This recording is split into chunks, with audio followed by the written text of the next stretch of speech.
Being the library director, my life is a little different, or job is a little different from other people in the library. I don't do as much on the floor working with the staff or working with the patrons that come in. I get to deal with things like budgets, working on plans for the future, and just overseeing everything that's going on.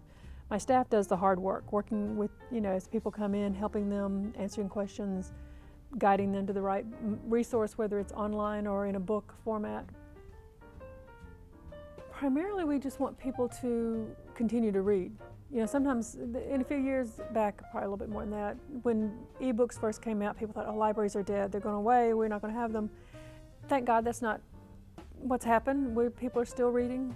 They read in different formats now. People may read as an e-book online. They may do it on their phone. They may do it as an audiobook and go through their car or their speakers at home.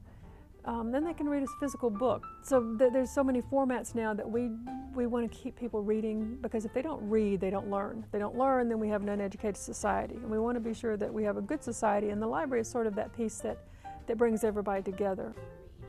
Oh, we do lots of things for the younger people. We have, for the really young, we have story time from babies up till, 4 or 5 before they go to school.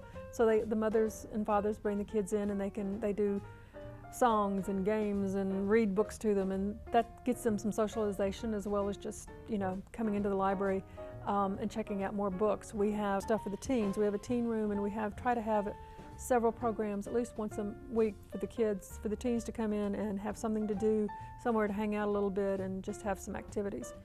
So we try to continually come up with new ideas for the kids.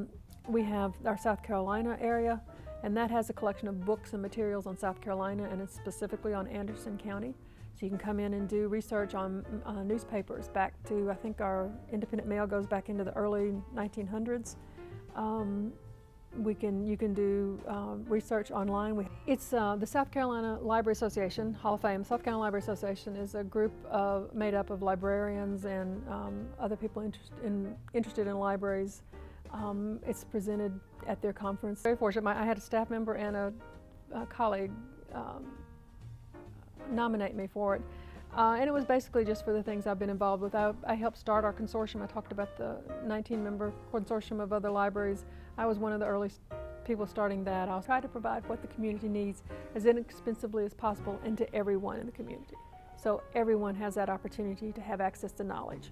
It is the key to growth, to an educated community, and if they don't have that, then we're losing as a society.